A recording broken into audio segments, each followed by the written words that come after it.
गंजा से देवघर के लागे कितना भरावा रे जान। 16 दहाना गंजा से देवघर के लागे कितना भरावा रे जान। रे जान ले ले चले हमारा देवा घरवा रे जान। जान ले ले चले हमारा देवा घरवा रे जान। तोहरो ला भरवा गाड़ी के ड्राइवरवा गे जान। तोहरो ला भरवा गाड़ी के ड्राइवरवा गे जान। ये जान ले ले जइबो टरकवे से देवा घरवा गे जान। ये जान ले ले जइबो टरकवे से देवा घरवा गे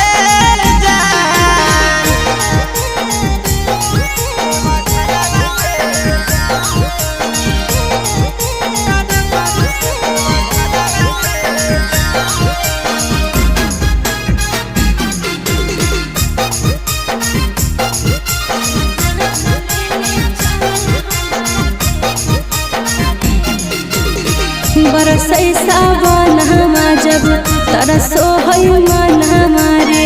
कहियो नहीं गेलिए छोड़ा भोला के भवन हमारे। रेडी रही हो जान काले हक देवई गरी आगे।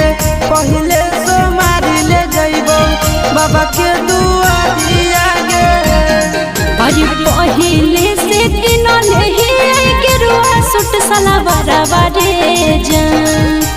पहले से किनले ही गेरुआ सूट सलवारवा रे जान। जान ले ले चले हमारा देवा घरवा रे जान। ये जान ले ले जइबो टरकवे से देवा घरवा गे जान।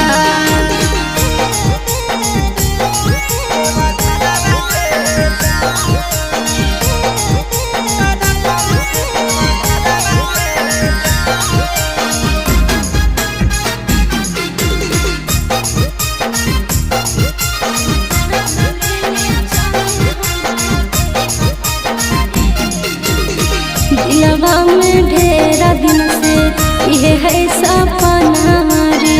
करबै दर्शन बाबा के पूरा तैयार मन रे।